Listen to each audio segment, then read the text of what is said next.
This is the 13th part of the learning segment called Demon Doors. This learning segment is in regards to demonic behavior that you may see in people around you. It is to identify the triggers in such people. They're everywhere. So we went from part 12 with chapter 12. And this mini segment is called The Battles of the Mind.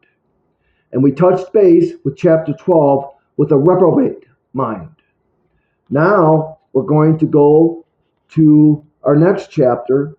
It's going to be chapter 13, and it's going to be called A Depraved Mind. A depraved mind. All part of a mini segment called The Battles of the Mind, with the learning segment called Demon Doors. So now we're going to begin with the depraved mind. A depraved mind refers to a state of moral corruption. A depraved mind refers to a state of moral corruption or perversion, often characterized by a disregard for human dignity and life,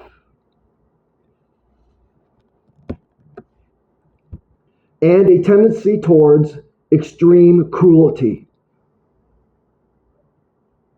It'd be like killing animals and get a kick out of it. It's an example.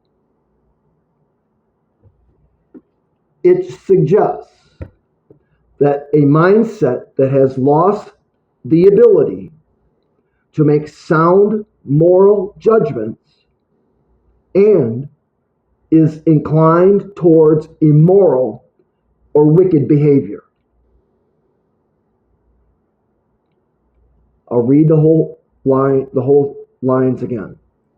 A depraved mind refers to a state of moral corruption or perversion, often characterized by a disregard for human dignity and life, and a tendency towards extreme cruelty. It suggests a mindset that has lost the ability to make sound moral judgments and is inclined towards immoral or wicked behavior.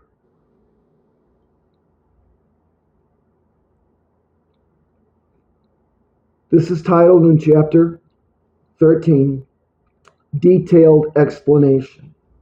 Here we go. We're going to break it down. Moral corruption is a depraved mind, implies a significant lack of morality and ethical principles. Moral corruption of a depraved mind implies a significant lack of morality and ethical principles. The next one of a depraved mind is disregard for human dignity. This shows a lack of respect for the value and worth of other people. This shows a lack of respect for the value and worth of other people. Apathy is the opposite of empathy. The next one is cruelty and violence. A deprived mind may be inclined towards physical abuse, brutality, or violence, often without remorse or justification.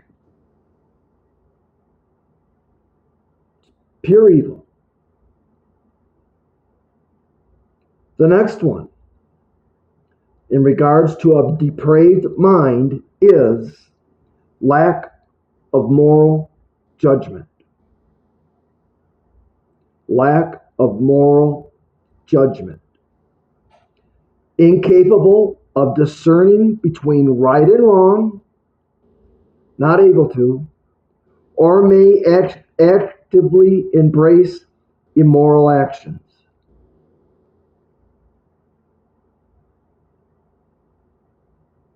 Sound like perversion. Watch it in the workplace.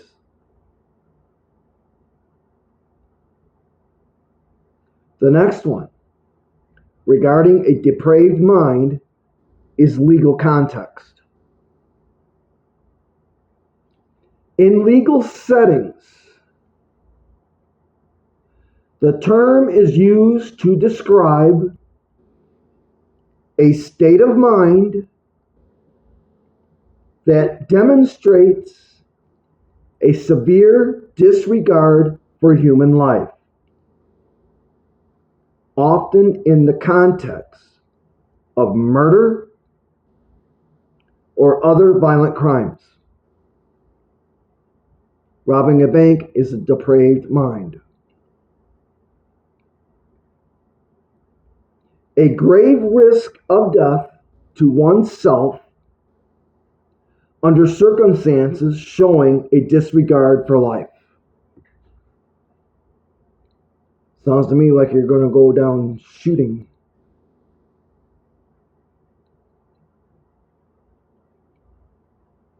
A depraved mind is a state of moral and spiritual corruption as to where an individual's mind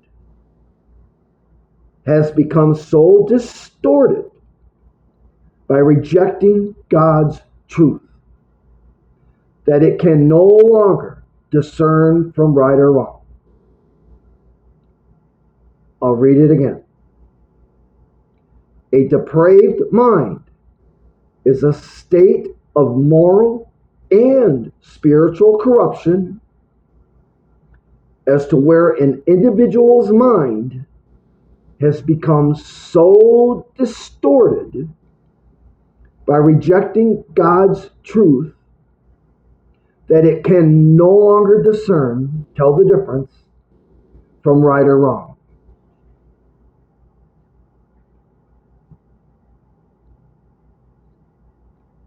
It is a consequence of rejecting God's revelation. It is a consequence of rejecting God's revelation and choosing to suppress the truth. That means squash it, leading to a mind that embraces what is contrary to God's design.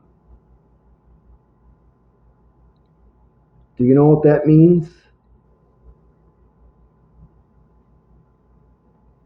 What true gender are you? What gender are you supposed to be? What gender were you born with? I love all you guys. This teaching is done out of the expression of love for you. God loves you. You can look that way. You can be that way. You can act that way. Listen, but you can never use it. It's in the sight of God, who created you.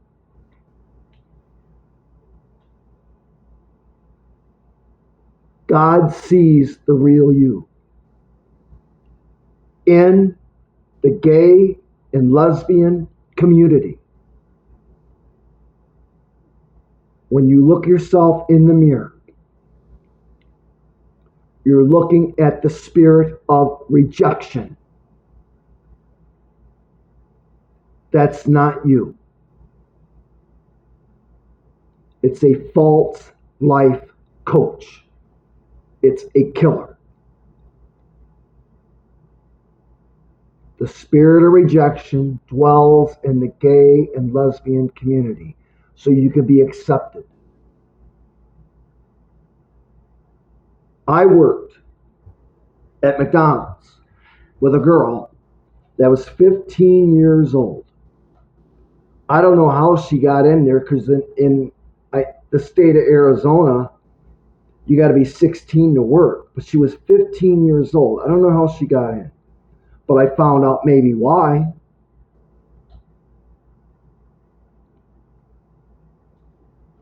I don't take photographs of pictures of people. It's called pride. I don't take photographs of the homeless. Anyone that takes photographs of the homeless, that's a prideful thing. You might as well join to be one of us.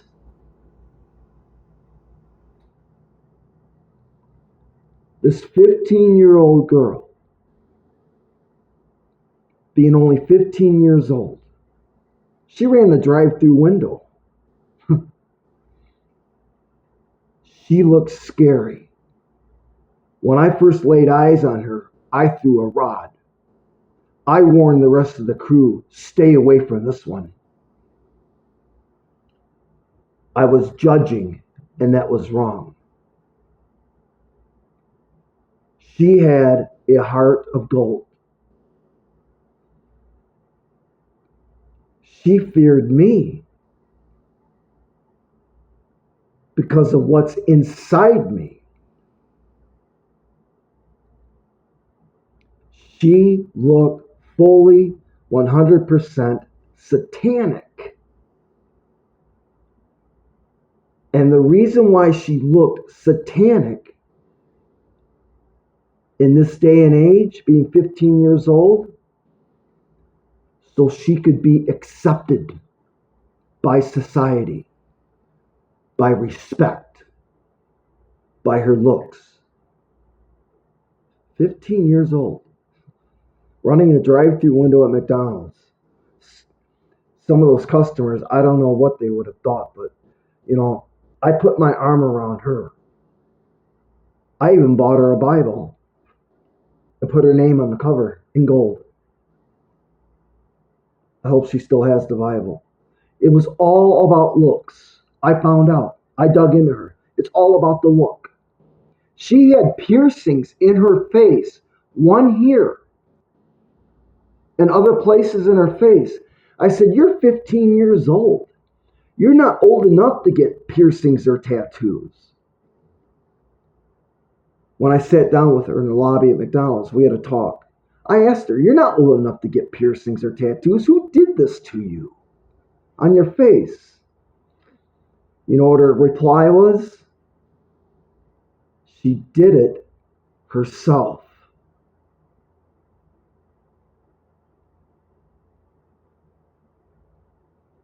God loves her for the real her, not the fake her. The demonic realm, when you're taken over or possessed or tormented, it's not the real you, is it?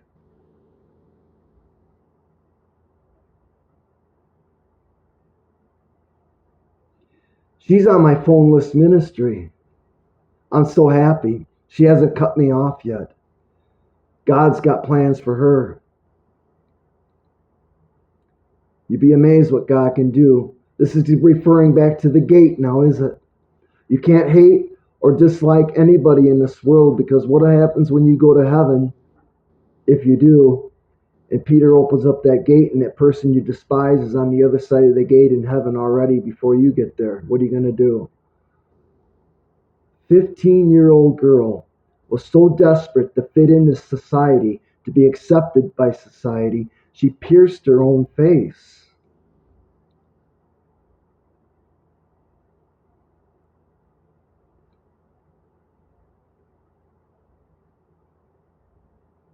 Again, I'm going to repeat this. Don't get me wrong. I love all people. But getting back, the question is, What is your true gender identity? I would love to embrace you.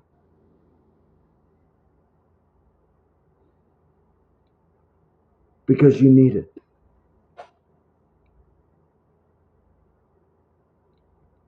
Again, I read the end, chapter 13. It is a consequence of rejecting God's revelation and choosing to suppress the truth, leading to a mind that embraces what is contrary to God's design. Just be yourself. And God will line you up with the right people.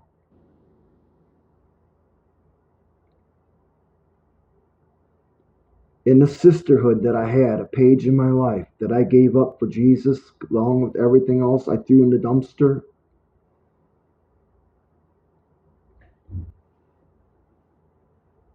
These people, these gorgeous, over-the-top, stunning, standout women,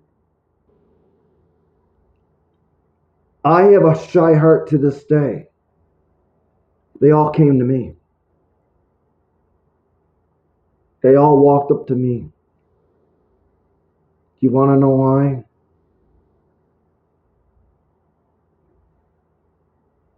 Desperation. One of my beloved sisters that God lined me up with, I had to go through it. And if you're going to be a disciple, you're going to go through it. He's going to set you up with a narcissism, the spirit of narcissism. This one was horrible, that I had to endure her. Over the top gorgeous. She came to my house when we first met. That's how God lined it up. She lived in South Phoenix. I lived east of Apache Junction. It's like over an hour drive. And she even told me it was getting to the point on the freeway that she just wanted to turn around because it was just too far out. This is desperation. All she was looking for was a friend. No sexual relations or nothing. So when she knocked on my door, I opened up my door, and my first reaction was, whoa, wait a minute, way out of my league. This is not going to work. Over the top gorgeous. This one was. She called me up one time, and she wanted to suggest that she needed new tires at Walmart and wanted to go meet somewhere for lunch. So I followed her and dropped her car off. We went in my van. We had a Taco Bell for lunch. And they give you a little beeper thing when the car's done. It went off and we went to go collect her car. And she wanted to pay the bill. This one, this beloved sister, is so gorgeous, so good looking, so pretty, so stunning. If you wrote S-E-X across her forehead, that would be it. She was built for sex. And she was addicted to it. So when we got to Walmart, this is kind of a funny story. So when she got to Walmart, when we got to Walmart to pay the bill, she goes up to the register, right? To pay the bill. One guy comes up and starts ringing her up. And all of a sudden another guy comes up to help him ring her up. And you know what I did? Whoa. I backed up and I said, good luck, guys.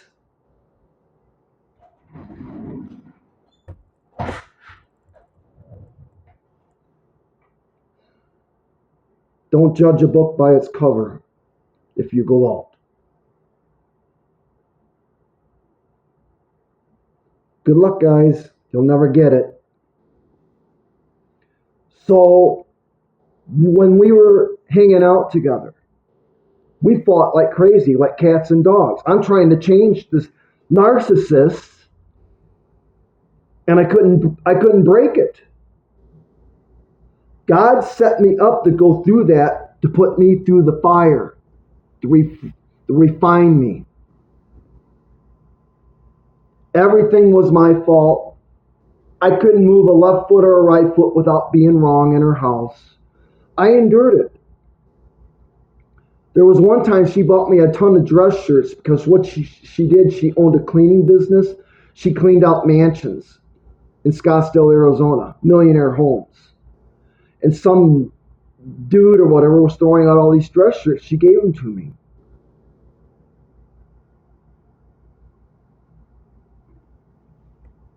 It got to one point, the day that she gave me the shirts, we got into a fight. I took the wad of shirts and I threw them on the couch. I said, I don't want these shirts. I said to myself, I want God to change you. And I walked out the door. So we made amends and went over there, and all 30 of those shirts were folded. That's what you call love. The right love, not the lustful love. But before that happened, the first time I went over there, she buzzed me at 3 a.m. out of desperation. And she invited me over to her apartment, and I went. This is for the guys.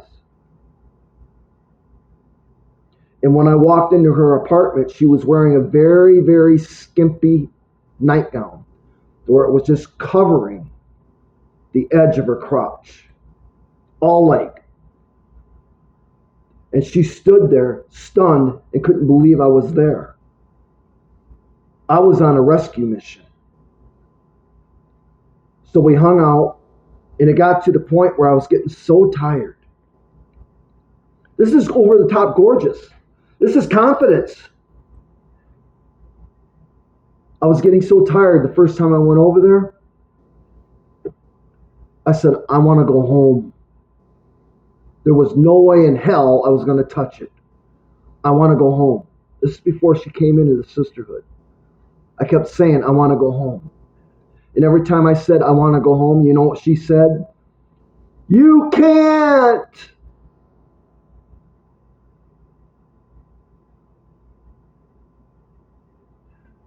I had to fight to get out of her apartment. She wouldn't let me leave.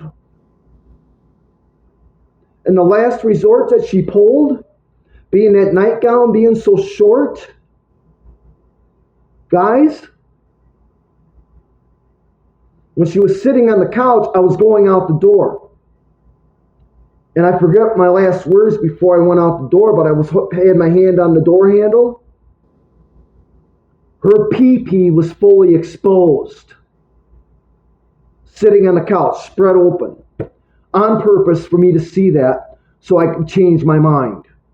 Satan failed.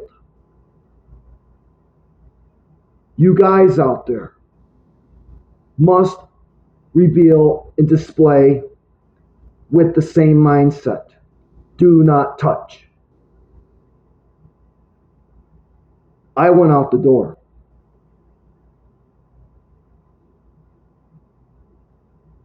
That is what you call desperation. The sisterhood taught me many things about men and women, how they tick. In that episode, with just that one beloved sister, over the top gorgeous, stunning, I mean, remarkably standing out, they all were. But this one taught me one thing. The more prettier you are, the more handsome you are, the more lonely you are.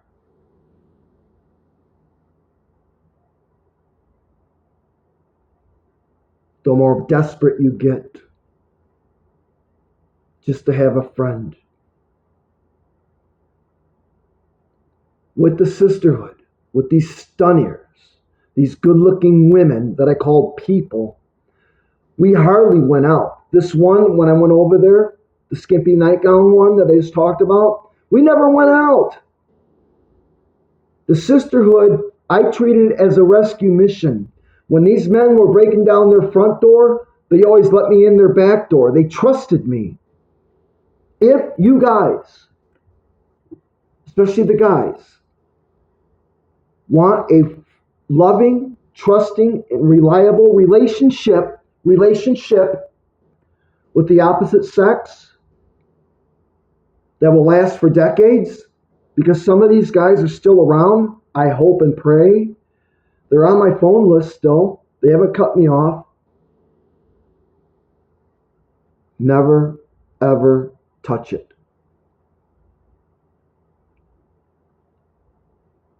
And you'll have that friend for life. You'll have ex-boyfriends. They'll have ex-boyfriends. You'll have ex-girlfriends. They'll have ex-husbands. You'll have ex-wives. But you'll still have your friendship together. It's a remarkable resource. When you have a guy and a girl being resources, like a dictionary or an encyclopedia, you get to know what's under the hood of the opposite sex. It's trust and reliability like no other. It's a pole to lean on. It's somebody to lean on. But never touch it. As soon as you have sex with it, it's over. I had a beloved sister at this fast food place, the one with the party house. She had a friend like this. They were friends for very many years. To end this, listen up. This is serious.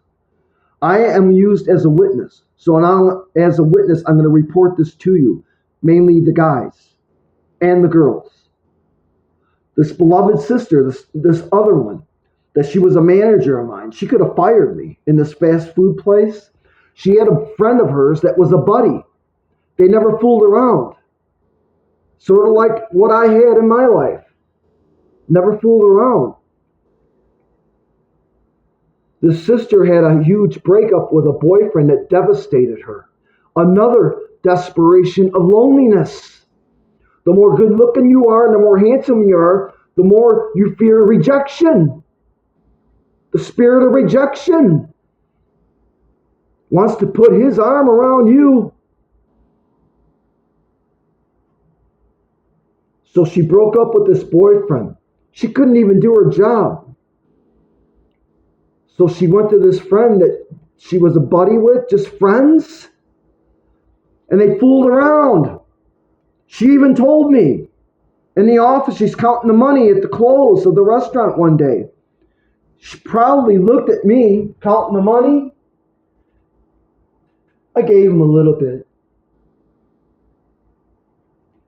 It floored me. Right after that, when she said that to me, being the witness I am for him, she was late for work one day. She had to manage to close the restaurant down this one day. She was at the hospital. The buddy that she finally had sex with after years of being buddies together, just friends, platonic, the dude had an epileptic seizure. To put him in the hospital. So she finally made it to work. And you know what she was doing with the whole crew? Boo-hooing on their shoulders. Woo! You know what I did? I didn't touch it. I stood back and observed. Sex out of wedlock is pure wickedness in God's eyes, no matter who you are.